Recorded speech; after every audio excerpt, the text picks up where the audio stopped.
Financial independence. Let me first give you my definition of financial independence.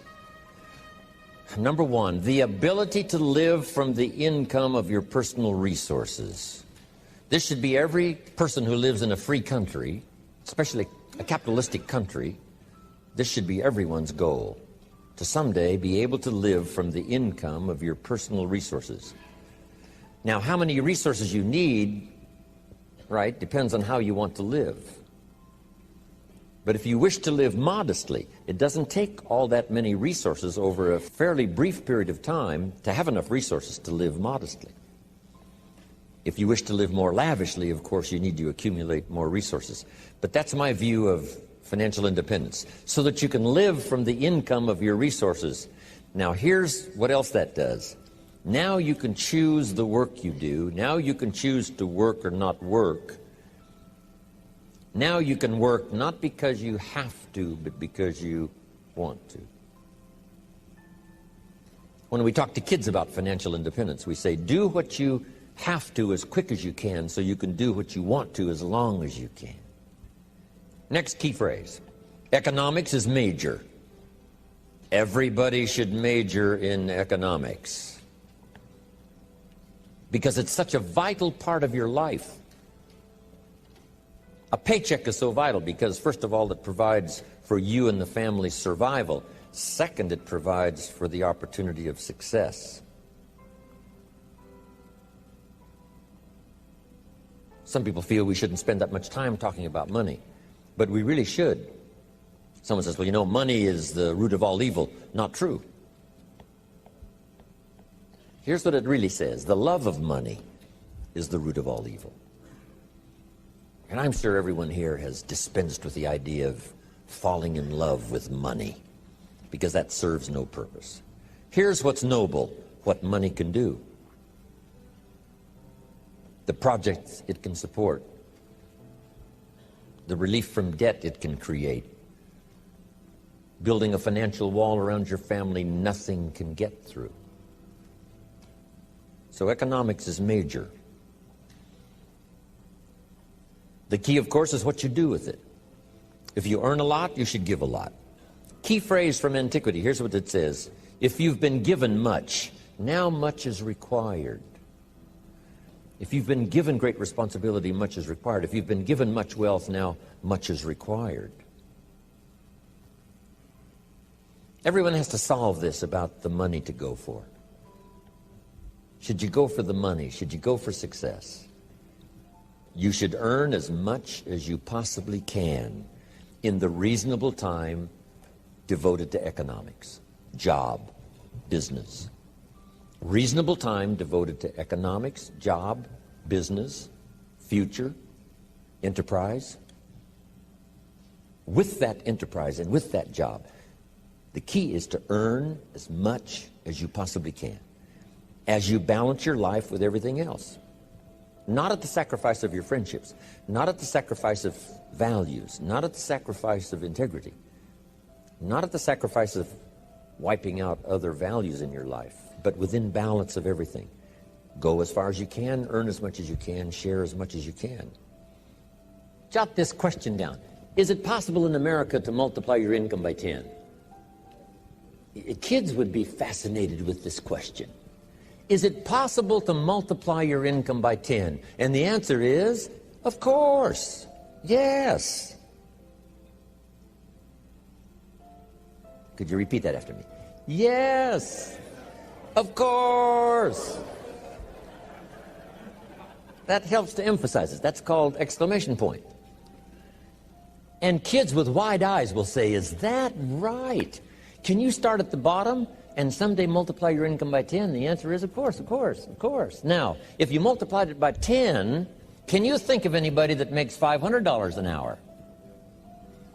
I'm telling you, the Beverly Hills lawyers where I live make at least $500 an hour. Now we've multiplied income by 10 again. Would it be possible to multiply your income by 10 and then multiply it by 10 again?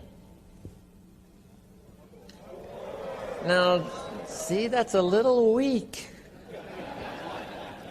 I'm trying to make you believers. To those that believe, here's what Scripture says. All things are possible. There isn't anything that's impossible. The most incredible things are possible to believers. Not hopers. Not hopers. Believers. Wow. $500 an hour. Would it be possible to multiply your income by 10 again? Of course. $5,000 an hour? What do you suppose I get paid? I'm telling you, it's possible to multiply your income by 10, and then by 10, and then by 10.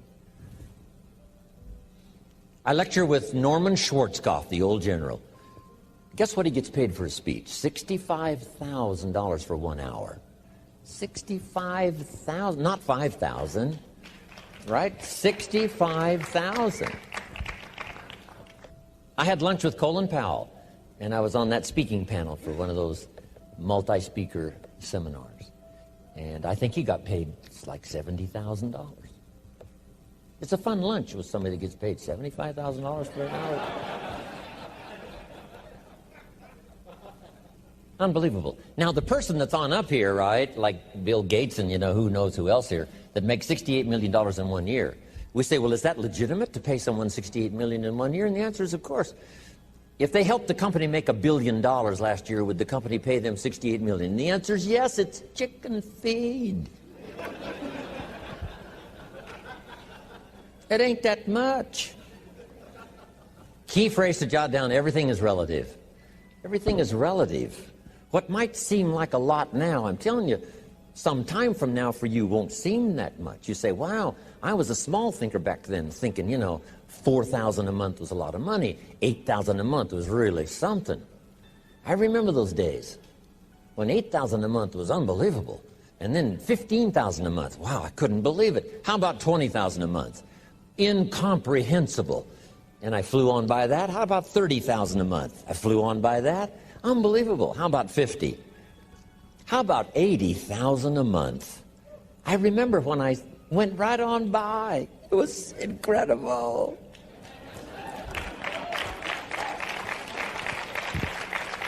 Getting paid by the week. I remember when it was, right, 20,000 a week and then 30,000 a week. How about $40,000 a week? How much property will they let you own? As much as you want, all you want and all you wish. Here's the country you live in. All you want and all you wish. That's about as good as we can make it. Next, here's the philosophy of the rich and the philosophy of the poor. First, the philosophy of the poor. Poor people, now this is not demeaning now, this is simply people of modest means. People of modest means tend to spend their money and invest what's left.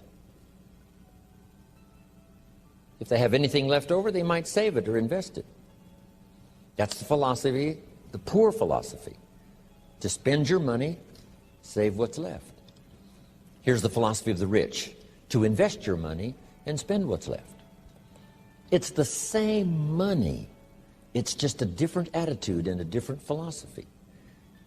Either spend your money, save what's left, or invest your money, spend what's left. Now, here certainly is the better philosophy, to invest your money and spend what's left. I started out, age 25, I'm working hard to make a living, and I found out how to start working on my fortune. That might not be for everyone, but you can turn part of your present income, if you think I've got to stick with a job for 30 years and retire, if that's your mindset and you want to do that, fine. But now you must wisely use the resources from that income to make a profit, even if you let other people use the money and pay you interest and dividends. If at least you do that, whether you buy and sell or not. But who couldn't? If you worked on a job for 40 years, why couldn't you buy a piece of property and sell it for more than you paid for it? Why couldn't you buy a home, sell it for more than you paid for it? Why couldn't you buy a piece of property that needs repair, find somebody to repair it and sell it for more than you paid for it? Why couldn't you do that over the next 40 years, as well as work on the job and punch the clock and do your duty and retire as a faithful employee? Why not work both on your fortune and your living? Why not? If The least you did was to take part of what you've earned as a living and let someone else use it and pay you for the use. If you did that over 40 years, you would easily be financially independent, not from your job, but from your investments. Then if you can find other ways, because it's stimulating.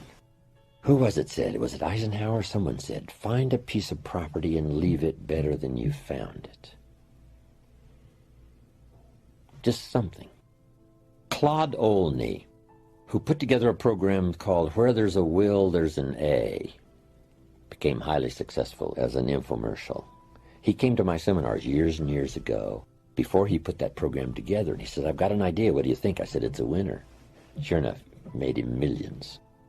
He made money on every car he bought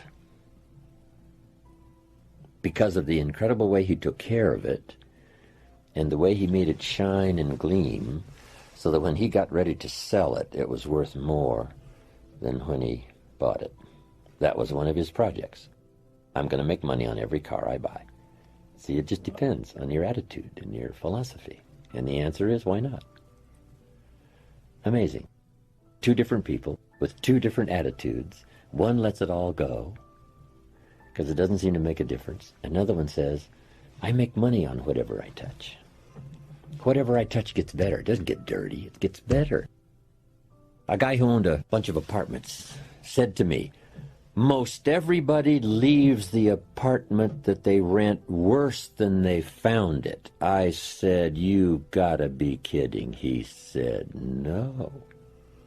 Some leave it trashed. I said, impossible. He said, no. I said, what a reputation. What I touch turns to trash instead of gets better. Amazing. But what if you had the attitude or the mindset, I'm going to leave wherever I am, I'm going to leave it better than I found it.